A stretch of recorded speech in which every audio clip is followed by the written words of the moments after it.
Merci à vous. Je vais partager mon écran et alors, je pense que la présentation qu'on va suivre ensemble, va permettre aussi de répondre à certaines de vos questions sur, est-ce que l'expérience digitale est une expérience, juste à la mode ou est-ce que plus profondément ça rentre dans une nouvelle façon de consommer un territoire, un souvenir, bref de se fabriquer quelque chose qui peut avoir de l'importance, dans l'activité de loisir ou de temps libre que nous pouvons avoir ou que nos visiteurs peuvent avoir. Donc, ce que je vais vous présenter, et je vais faire ça pour changer au pas de charge, pour pas alourdir notre soirée et permettre à tout le monde de poser ses questions sans qu'on dépasse trop l'horaire de 19h30, c'est de façon très édulcorée la méthode que l'on utilise habituellement, ou plutôt que les Québécois utilisent habituellement, pour construire, pour fabriquer une expérience à destination d'un utilisateur, en l'occurrence pour nous, du visiteur touristique. Alors l'expérience visiteur, elle s'appuie sur un élément important que vous découvrez là, c'est dis-le-moi, je l'oublierai, écris-le-moi et je m'en souviendrai peut-être, fais-le-moi vivre et je ne l'oublierai jamais. Donc l'expérience visiteur, elle est fondée sur le fait que nous fonctionnons avec une façon avec des méthodes de découverte, d'apprentissage très différentes, suivant qu'on s'adresse à notre raison, qu'on s'adresse à l'un de nos sens, et finalement, eh bien, on s'aperçoit assez vite que plus on s'adresse au discours, à la raison de l'individu, et moins on a de chances de se faire entendre ou de lui laisser une expérience, un souvenir mémorable. Donc, il est important pour nous de se dire que dans le travail que l'on va faire, dans le avant, pendant, après de notre parcours de visiteur, il va falloir que l'on mise au maximum sur la découverte par les sens, la découverte par l'expérience sensorielle du site, de l'activité que l'on veut proposer. Et donc, si je reprends la présentation qui a été faite tout à l'heure, le travail de l'image, le travail de la vidéo fonctionne 10 000 fois mieux qu'un petit texte ou un long texte qui souvent est certainement très intéressant, mais qui s'adresse à une partie de notre cerveau qui est beaucoup moins encline à aller chercher de l'information pour nous faire plaisir, pour découvrir une expérience et donc pour avoir une activité de loisir. Donc la présentation que je vais vous faire, elle se fait en 3 étapes. Une petite partie sur ce que c'est que le tourisme expérientiel, juste pour qu'on soit bien d'accord sur la définition. Une seconde partie qui va porter sur qu'est-ce qu'on appelle véritablement une expérience, puis la troisième qui portera sur les ingrédients d'une expérience. Habituellement, ce travail de présentation et prend une bonne journée. Hein. Donc, évidemment, quand je disais au pas de charge, c'est que forcément, ça va être des raccourcis très raccourcis. Sachez simplement que dans les ateliers que l'Office de tourisme a présentés, il y aura un atelier d'une demi-journée qui portera sur la fabrication de l'expérience. Le tourisme expérientiel, c'est un tourisme qui vise à amener le visiteur à être actif, à participer à un ensemble d'activités qui vont être mémorables. Être actif, ça veut dire quoi? Ça veut dire appuyer sur un bouton pour découvrir une visite en avant séjour ou avant de choisir tel ou tel type d'activité. Ça veut dire aussi avoir une activité qui nous oblige à faire fonctionner nos oreilles, nos yeux, nos mains, autrement que la façon dont on est habituellement sollicité sur certaines expériences. Ça veut dire avoir une activité qui fait appel à nos émotions plus qu'à notre cerveau. Et donc, en mettant tous nos sens à contribution et en mettant tous les sens de nos visiteurs à contribution, on arrive à tisser un lien entre eux et nous qui dépasse très largement ce que l'on pourrait arriver à faire avec un support de visite papier où la personne est invitée à suivre des petits numéros et à découvrir une activité ou alors en lisant un site internet qui va vous présenter le descriptif très technique de la chambre dans laquelle vous allez dormir et qui fait un lit de 1,80 m par je ne sais pas combien, qui en soi n'est pas inspirant. Vous voyez bien la différence entre d'un côté un contenu qui est inspirant, qui donne envie d'eux, qui appelle à nos sens et qui appelle non plus à notre cerveau mais à nos émotions, et puis d'un autre côté un contenu qui lui est beaucoup moins inspirant parce que beaucoup plus technique, qui certes donne de l'information mais ne fait pas véritablement rêver.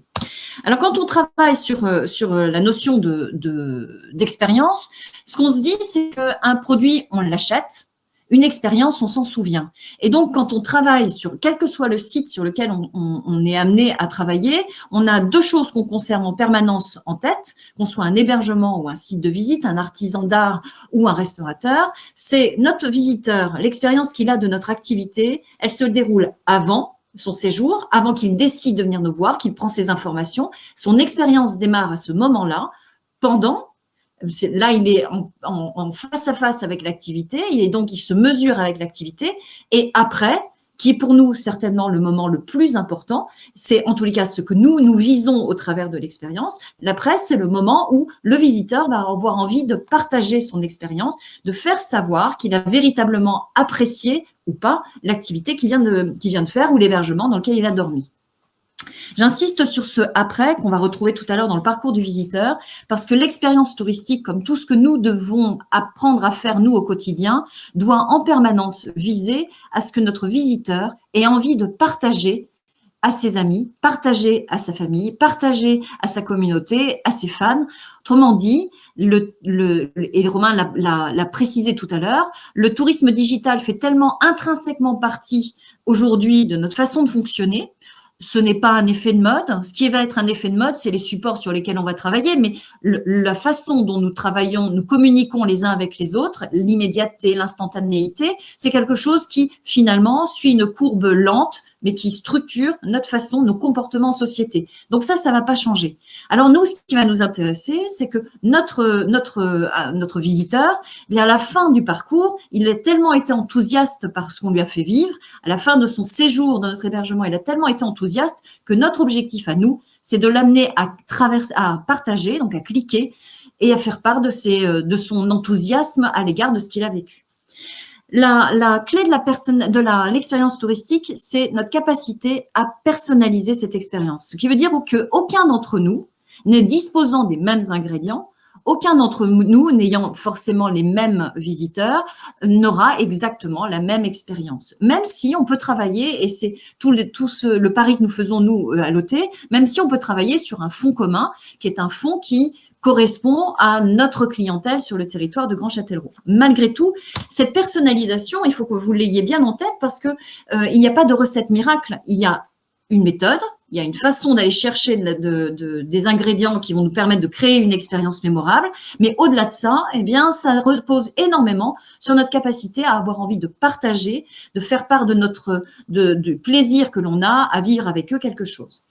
Alors, économiquement, l'expérience, elle est extrêmement intéressante pour nous parce que l'expérience, elle permet de faire grimper non seulement le plaisir et le souvenir de notre visiteur, mais aussi le plaisir des personnes qui le partagent. Donc, vous, moi, au quotidien, quand on vend une expérience, c'est tellement plus agréable que de vendre simplement un billet, c'est tellement plus agréable que de vendre simplement un service ou une nuitée. On vend autre chose.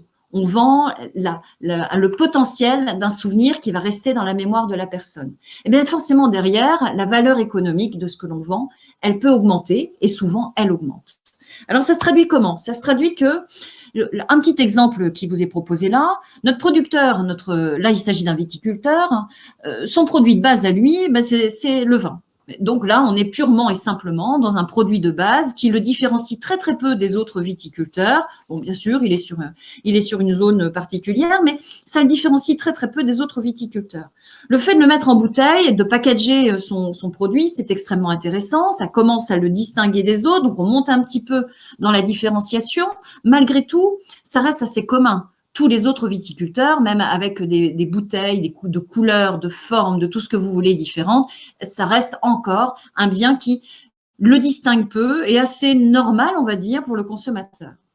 Quand on commence à travailler sur la dégustation de vin, c'est-à-dire qu'au lieu d'acheter une bouteille dans un rayon de supermarché ou chez un caviste, on a notre caviste qui nous propose une dégustation pour avoir le plaisir d'apprendre, de comprendre le terroir qu'il y a derrière, la saveur.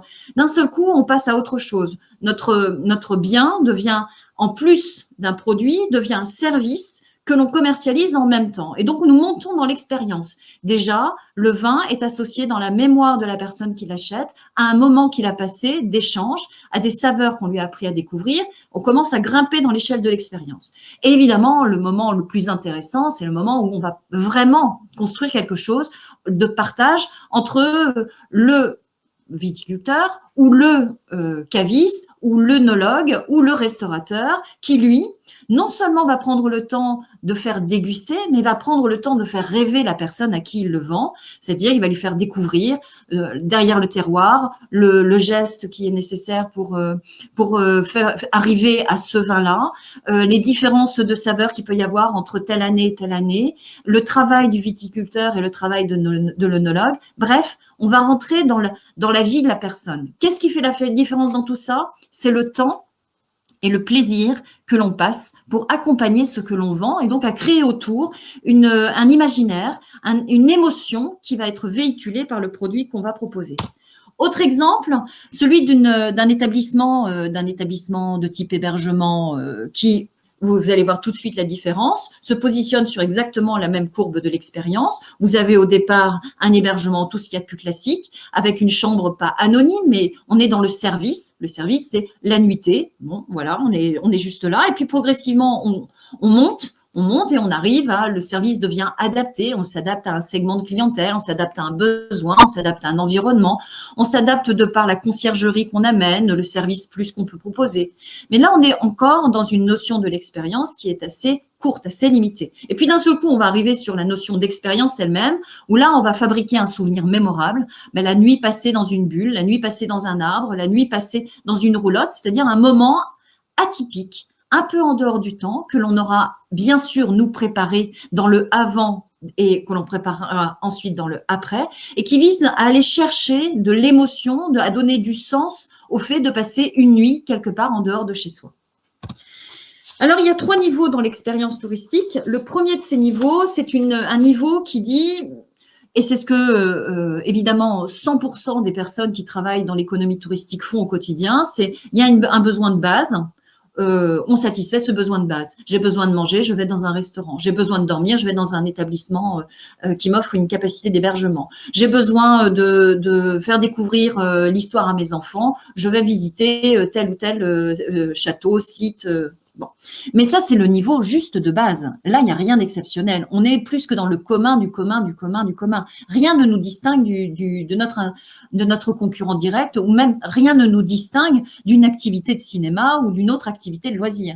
Là où ça commence à devenir intéressant, c'est quand on dit, bon, je vais commencer à me distinguer de par la qualité, la labellisation. Alors, bref, de par la proposition que je vais faire et la montée en gamme de ma proposition. C'est-à-dire que je vais aller chercher le service plus. Je vais aller chercher des standards, des normes qui correspondent davantage à un public en situation de handicap. Je vais aller chercher des standards, des normes qui correspondent mieux à un public qui vient du nord de l'Europe. On n'est toujours pas dans l'expérience, mais on est dans quelque chose de plus adapté. On est dans un produit qui est marketé. On est dans l'économie touristique habituelle, traditionnelle de notre territoire français. Là où on devient vraiment intéressant et là où on commence à se distinguer, c'est quand on se dit non, ça, pour nous aujourd'hui, clients, parce que on sait que nos clients sont aussi des clients qui consomment des plateformes, parce qu'on a aussi des clients qui consomment Amazon et je ne sais quel autre grand distributeur de produits de consommation, on sait que nos clients, eux, ils ont besoin d'un petit peu autre chose. C'est pas qu'ils sont blasés, mais pour eux, les labels, c'est juste normal. Pour eux, un classement, c'est juste normal. C'est juste une référence pour se repérer au milieu d'une concurrence très importante. Et c'est là qu'on arrive à notre expérience. C'est-à-dire que pour se distinguer de l'autre, il faut que notre expérience nous permette de nous distinguer de l'autre. Et comment on se distingue? Dans le avant, pendant, après. On se distingue de par les avis des personnes qui sont venues sur notre site. On se distingue de par la proposition que l'on fait et le plaisir que l'on a à partager des moments avec notre hôte ou à partager une expérience qui va être mémorable. Découvrir un site au travers d'un jeu sur tablette que l'on fait en famille, c'est une chasse au trésor pendant lequel, avec ses enfants, on a le plaisir de redécouvrir autre chose Et c'est autrement plus intéressant parce qu'il y a un vrai échange qui se fait. On a le sentiment d'avoir eu une expérience familiale dont on se souviendra plus tard quand on aura envie de se rappeler ces bons moments qu'on a tous passés ensemble. Ce plaisir et cette émotion, c'est ce sur quoi nous, vous, moi, nous devons absolument aller dans les prochains mois, dans les prochaines années, parce que c'est là aujourd'hui que va se dessiner l'économie touristique de l'ensemble de l'économie touristique mondiale. Encore plus avec la crise sanitaire, alors que les contraintes qui nous sont imposées sont plus difficiles, mais où les exigences de nos visiteurs le sont également en termes de rassurance, en termes de développement durable, en termes de tout ce que vous voulez. Il y a 4 étapes à l'expérience. D'abord, il y a la première étape que l'on appelle l'étape d'anticipation de la consommation. Et là, il faut aller chercher dans la tête de notre visiteur. Qu'est-ce qu'il a envie de lire? Qu'est-ce qu'il a envie de voir? Qu'est-ce qu'il a envie d'entendre dans l'expérience? Et là, vous allez le faire rêver au travers de votre site Internet, de par les petites vidéos, de par les mots que vous allez choisir, de par les photos que vous allez choisir. Vous allez le faire rêver au travers de vos réseaux, au travers de la communication qui va être faite de vous sur d'autres réseaux, par d'autres personnes. C'est là que vous allez commencer à faire rêver. Mais attention, il faut le faire rêver en fonction de ce que vous êtes et de ce qu'il a envie d'entendre. Donc, vous allez devoir forcément vous intéresser à, moi, mon visiteur, c'est une famille, qu'est-ce qu'elle a envie d'entendre pour la convaincre que c'est mon site dans lequel elle doit venir et pas dans le site d'à côté. Qu'est-ce qu'elle a envie d'entendre? Deuxième élément important, l'expérience d'achat. Indispensable, évidemment, dans le parcours du visiteur, d'avoir en tête que la commercialisation en ligne, aujourd'hui, fait partie de l'expérience, c'est-à-dire le moment où on va appuyer sur le bouton et où, miraculeusement, on va pouvoir se dire qu'on a notre billet qui est sur notre téléphone portable et qu'on n'a plus qu'à se présenter à l'accueil sans temps d'attente. Aujourd'hui, c'est juste normal de faire comme ça. C'est même inimaginable de faire autrement.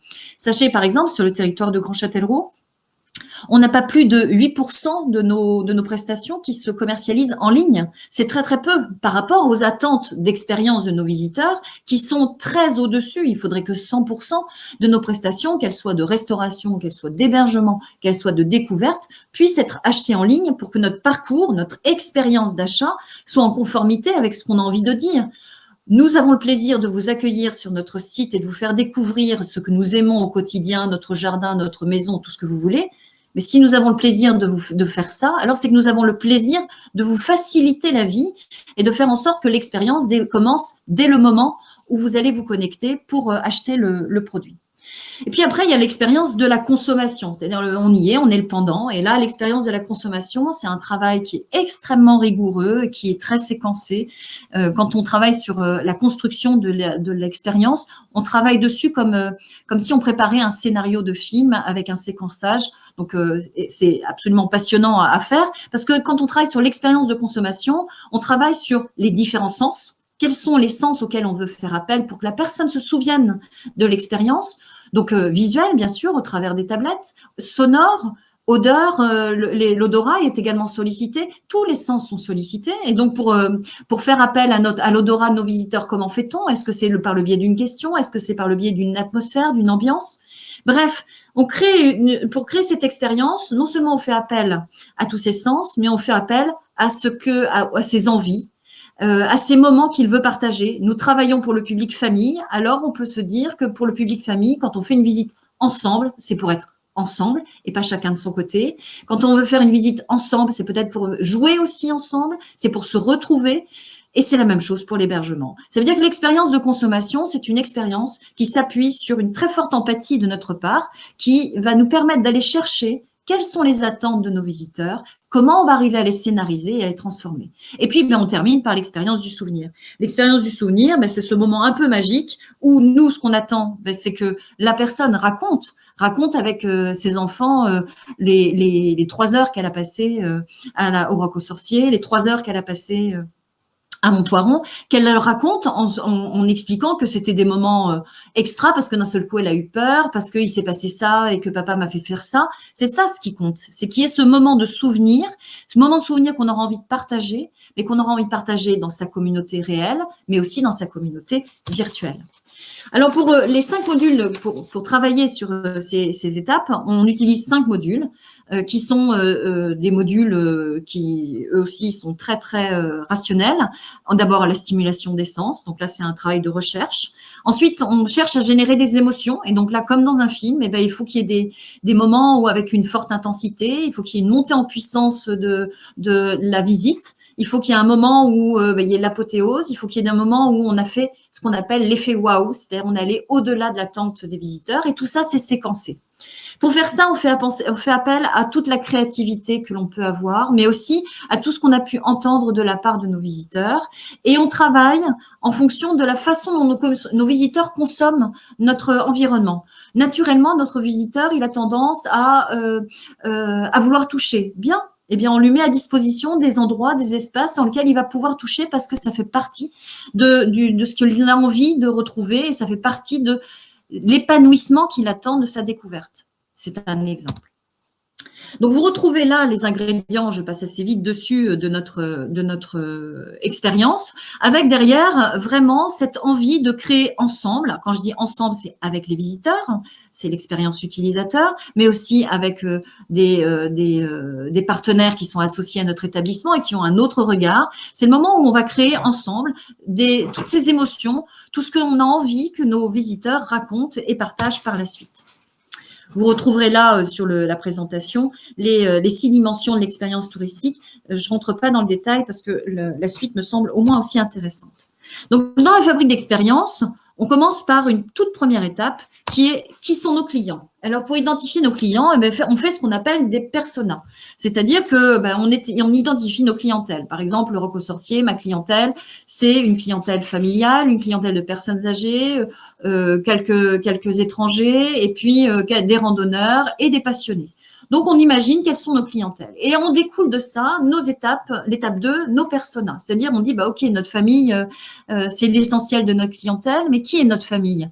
Notre famille, c'est plutôt papa, maman et les 2 enfants qui ont entre 6 et 12 ans et qui viennent en vacances à proximité, viennent passer une dizaine de jours et on leur a parlé du Roc aux Sorciers parce que le petit garçon veut devenir archéologue plus tard. On invente une histoire autour de la famille pour pouvoir se projeter dans ses émotions, pour pouvoir projeter dans ce qu'il a envie de découvrir. C'est ce qu'on appelle créer ses personas. Quand on a 6 segments de clientèle, on crée 6 segments, 6 personas. Et puis, une fois qu'on a fait ça, pour chacun de ces personas, on établit le parcours de notre visiteur. Je reprends ma famille. Ma famille, elle commence par s'informer. Généralement, c'est papa ou maman qui le fait, donc il va sur Internet, ou alors il va parce qu'il en a entendu parler par des amis, il en a entendu parler par de la famille, par sa communauté. Bref, en fonction des sources d'informations qu'il a eues, il va faire une petite recherche sur Internet. Qu'est-ce qu'il tape ? Il tape Roc aux Sorciers, Angle sur l'Anglin. Et là, qu'est-ce qui apparaît ? Donc, nous, on va faire ce travail où on va se mettre à la place de notre client. On va se mettre à la place de notre persona. On le connaît bien maintenant puisqu'on lui a donné un petit nom. On sait que c'est Lola et Pierre qui ont 2 enfants qui s'appellent, je sais pas moi, Joachim et puis Léa, et derrière, on se met à la place de nos 4 personnes et on regarde comment est-ce qu'ils vont avancer dans leur parcours et qu'est-ce qui peut bloquer dans le parcours. Donc, on va s'apercevoir que quand ils tapent Roc aux Sorciers sur Internet, ils arrivent non pas sur le site, mais ils arrivent sur le site du département de la Vienne. Et que là, le département de la Vienne, les informations, elles sont pas à jour. Les informations, elles sont, voilà. Donc, s'il veut avoir des informations à jour, soit il se dit qu'il faut qu'il aille vérifier, donc il faut qu'il trouve le lien pour aller vérifier, soit il se dit que il mise sur le fait que tout est à jour et donc il se présente le jour J et là c'est fermé. Donc on va se mettre à la place de notre visiteur et on va remonter tout son parcours en regardant ce qu'on appelle les points de rupture. Point de rupture au moment où il achète. Ah, on peut pas acheter en ligne. Donc ça veut dire qu'il est obligé de passer soit par la caisse, soit par un revendeur qui peut être un office de tourisme, qui peut être un hôtel, mais il peut pas le faire en ligne, ce qui va être un point de rupture. Une fois qu'il arrive sur place, pas de panneau. Difficile. Côté expérience, c'est moyen. Ça fait 3 heures qu'il tourne, il ne sait pas où se garer. Alors évidemment, je caricature, mais ça fait partie de l'expérience. L'expérience, c'est pas que le moment où la personne arrive devant votre porte et repart de chez vous. L'expérience, elle commence bien avant. C'est tout le avant qui va accompagner la découverte, puis tout le après qui est censé générer le clic et le partage. Il va faire ça pendant tout son parcours et nous, ce qui va nous intéresser, c'est qu'on puisse lui procurer, pour qu'il y ait ce après que l'on appelle de nos voeux et qui est nécessaire pour développer notre activité et partager à la communauté le plaisir que notre persona, notre famille a eu de venir découvrir notre site. Eh bien, il faut que nous, on arrive à générer ce qu'on appelle l'effet waouh. L'effet waouh, c'est lorsque vous arrivez à dépasser les attentes de vos visiteurs. Sur votre site internet, vous avez présenté votre hébergement, vous avez présenté votre activité et là, vous avez expliqué, de par les photos, ce qui pouvait être vu de la chambre, de par la présentation du point de vue depuis la forteresse, vous avez présenté ce qu'il y avait à voir.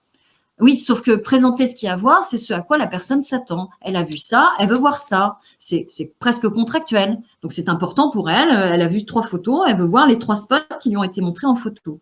L'effet waouh, c'est quand vous allez dépasser ça. C'est-à-dire, en fait, vous ne lui avez pas exactement tout montré. Vous lui avez pas dit que à tel endroit, vous aviez placé un cadre sur lequel le petit pouvait passer sa tête et il était déguisé en chevalier et que sa petite sœur pouvait passer sa tête parce qu'elle est déguisée en princesse et que là, la photo, c'est juste une photo magique avec le fond de la vallée et la forteresse qui est sur le côté. Ça, vous l'avez pas dit. C'est une surprise. Et en fait, des surprises, il faut que vous puissiez en ménager. Ça peut être une dégustation, ça peut être un geste d'accueil dans la chambre quand les personnes arrivent, ça peut être un moment partagé parce que vous proposez le soir de venir prendre un verre à la maison. Ça, c'est ce qu'on appelle l'effet surprise. L'effet surprise, toujours aménagé quand on veut obtenir l'effet waouh. Le deuxième ingrédient de cet effet waouh, c'est le moment où vous allez pouvoir partager le savoir, c'est-à-dire vous allez pouvoir donner à la personne le sentiment qu'elle a appris quelque chose. Je découvre un lieu, je découvre une histoire, je partage cette histoire. Je monte d'un cran dans la connaissance que j'ai de l'histoire et dans l'estime que j'ai de moi et dans le plaisir que j'ai à découvrir des choses avec mes enfants. Donc, on est dans le dépassement encore des attentes, on est dans le partage des savoirs. Et puis, derrière, dans l'effet waouh, vous avez cette notion d'enthousiasme. L'enthousiasme, c'est quoi? C'est quand vous arrivez à générer chez votre visiteur un tel plaisir d'avoir passé ces 2 jours avec vous dans votre établissement, dans votre hébergement, que il en sort avec des amis parce que il vous a rencontré, il a trouvé ça extrêmement sympa la façon dont vous l'avez accueilli, c'est aller bien au-delà et il n'a qu'une envie, c'est de le dire, de le partager, de lui dire j'ai été dans un endroit super, dans un endroit auquel j'aurais jamais pensé, mais finalement j'ai découvert des choses incroyables et surtout j'ai découvert des gens incroyables. C'est là que se fabriquent les souvenirs et c'est là que se fabrique le bouche à oreille. C'est quand vous arrivez à communiquer au travers de l'expérience que vous créez, une énergie qui permet à la personne d'avoir envie de partager l'expérience qu'elle a vécue.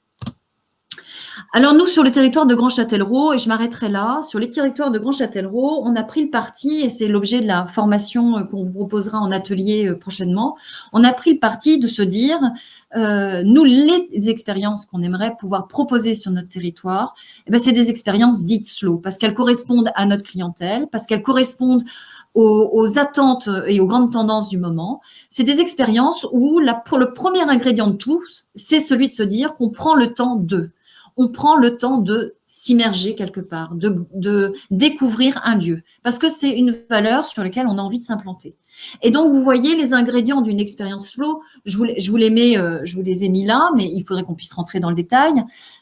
Déjà, chacun d'entre nous, on pourrait se dire, en cochant toutes les cases, qu'est-ce qui, dans ma prestation, dans mon activité, dans le produit que je propose, correspond à une de ces cases, qui ni plus ni moins que la définition d'une expérience auquel nous, on a rajouté des éléments slow. Est-ce que ma proposition est immersive? C'est-à-dire, est-ce que je fais appel à tous les sens de mon visiteur? Est-ce que je fais appel à l'audition? Est-ce que je fais appel à l'odorat? Qu'est-ce que je stimule chez lui quand il vient? Deuxième chose, est-ce que c'est une expérience authentique? C'est-à-dire, est-ce qu'on est vraiment dans le partage de quelque chose et pas dans quelque chose de superficiel? Est-ce qu'on a vraiment envie d'expliquer les choses, de prendre du temps avec la personne? Parce que ça se sent. Le développement durable aussi. Parce que pour nous, il nous semble aujourd'hui indispensable de le placer parmi les critères incontournables de la création d'une expérience, c'est de proposer d'emblée et de se différencier des autres en disant, nous, l'expérience qu'on propose, elle est garantie 100% durable, 100% conforme et compatible et respectueuse de l'environnement. C'est une émotion qui génère, une expérience qui génère un imprévu, une émotion, quelque chose qu'on n'a pas prévu. Donc, l'effet waouh qu'on aimerait pouvoir générer, il va passer au travers de ça aussi. les 5 sens, on en a parlé, la rencontre qui est fondamentale, et enfin le rapport au temps. Prendre le temps. Les visites flash, c'est très bien. Mais les visites où finalement on oublie le temps et on se dit qu'on a passé un excellent moment, on a oublié que le temps était passé, que le week-end était déjà passé, que la visite était déjà faite, ben c'est déjà une grande partie de gagner par rapport à cette fabrication de souvenirs dans les tendances actuelles qui sont des tendances extrêmement accélérées et qui donc nécessitent que l'on se repose en permanence, surtout quand on est en activité de loisir. Voilà ce que je voulais partager avec vous concernant la création d'expériences. Juste un petit aperçu pour que vous ayez, je l'espère, envie de revenir à la formation. J'essaie de voilà à l'atelier qu'on vous proposera prochainement. Juste peut-être aussi pour terminer. Sachez que le département de la Vienne, l'agence touristique départementale, a créé un appel à projet expérience que parmi vous, Belinda vous avez eu, enfin la Silvo a eu un prix pour l'expérience, donc c'est extrêmement intéressant. Que n'importe lequel d'entre vous, d'entre nous, pouvons prétendre, mais ça nécessite qu'on fasse un petit travail et qu'on soit pas dans la commercialisation d'un produit, dans la commercialisation d'un service, qui est très bien, hein, ce qui est juste le minimum, mais qu'on soit dans autre chose. C'est j'ai envie de faire vivre quelque chose à mon visiteur, à mon client, et pour ça, eh ben, je travaille sur ce que j'ai envie de lui faire vivre, pour que ce soit pas de l'improvisation, parce que, et ce sera mon mot de la fin, l'expérience touristique, ça n'a pas l'air comme ça, mais c'est ultra, ultra préparé. Il n'y a rien qui est laissé au hasard dans l'expérience touristique quand on la crée. La seule chose qui est laissée au hasard, c'est l'intensité de l'échange entre votre visiteur, votre client et vous. C'est la seule chose qui est laissée au hasard, avec un niveau minimum qui est toujours très agréable pour les uns comme pour les autres, mais qui n'est pas suffisant pour être un niveau mémorable. Alors, j'espère, parce que j'ai été malgré tout assez long, en une demi-heure, j'espère ne pas vous avoir assommé avec cette présentation. Est-ce que les uns les autres, vous avez des questions? Vous souhaitez qu'on revienne sur un sujet? J'avais pas le temps de vous présenter d'exemples, donc ce sera pour la prochaine fois où on se rencontrera peut-être à l'occasion de cet atelier. Qu'est-ce que vous en pensez? Alors, n'hésitez pas, hein, si vous avez des questions ou des remarques, hein, ce n'est pas forcément des questions, si ça peut être aussi des idées comme ça.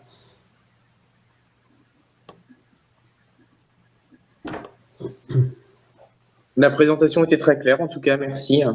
Ça regroupe bien, ça regroupe bien, nous, tout ce qu'on avait, tout le travail préparatoire, justement, qu'on avait fait par rapport à la tablette. Et aussi, bon, j'en ai pas parlé, on a fait des visites aussi théâtralisées. Donc là, par rapport justement au moment ensemble, à partager pour les familles, ce genre de choses. Donc, bon, c'est pas le propos ce soir, mais voilà, c'était, en tout cas, ça regroupe bien le travail que l'on a fait en amont. Et puis aussi, à titre personnel, j'avais déjà vu en cours, de par mes études supérieures, de l'effet waouh, de ce genre de choses, de l'expérience touristique. Donc ça conforte justement la véracité du propos. Et juste pour compléter ce que vous dites et pour rebondir ce que vous disiez tout à l'heure, il faut vraiment avoir en tête que l'expérience, elle se situe aussi en dehors du moment où vous êtes avec votre visiteur en face à face. Elle se situe dans le avant, il faut bien l'avoir en tête. C'est-à-dire que vos supports, ce que vous faites parvenir à vos clients, les mails de confirmation de réservation que vous envoyez, les échanges téléphoniques que vous pouvez avoir aussi, il y en a, les photos que vous mettez en ligne, tout ça participe de l'expérience et de l'image que vous renvoyez.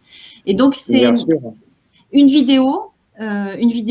C'est un élément pas seulement de référencement, c'est un élément pas seulement de découverte, c'est un élément de l'expérience. Il faut vraiment avoir ça en tête parce que elle se complexifie l'expérience, mais elle ne peut pas se réduire à ce moment magique où vous êtes avec votre visiteur, parce que lui, malheureusement, il peut ne retenir que la mauvaise expérience qu'il a eue à réserver, puis à s'entendre dire que c'était annulé, et puis en plus est obligé de faire un peu d'attente à la porte, à l'entrée du Futuroscope, parce que personne ne sait ce qui s'est passé, mais sa réservation n'a pas été prise, donc il est obligé de se taper 20 minutes d'attente à l'entrée du Futuroscope.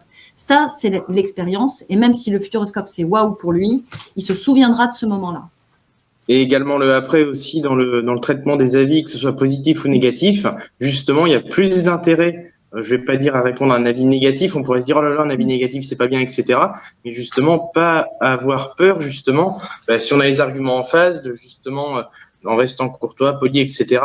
En général, on capte plus l'attention des personnes justement en résolvant et en étant dans la transparence, on va dire aussi de l'explication de pourquoi du comment ça a pêché, etc.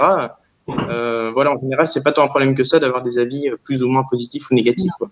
Tout à fait. C'est ce qu'on a dans l'expérience, c'est ce qu'on appelle l'authenticité ou la sincérité. Ouais. C'est-à-dire que il vaut mieux dire les choses comme elles sont, avec toute la sincérité qu'on peut avoir, pour derrière générer de la part de notre visiteur cette envie de se dire finalement, ok, c'est pas si grave, tout s'explique. Ça, la sincérité, elle est vraiment fondamentale dans l'expérience. Exactement.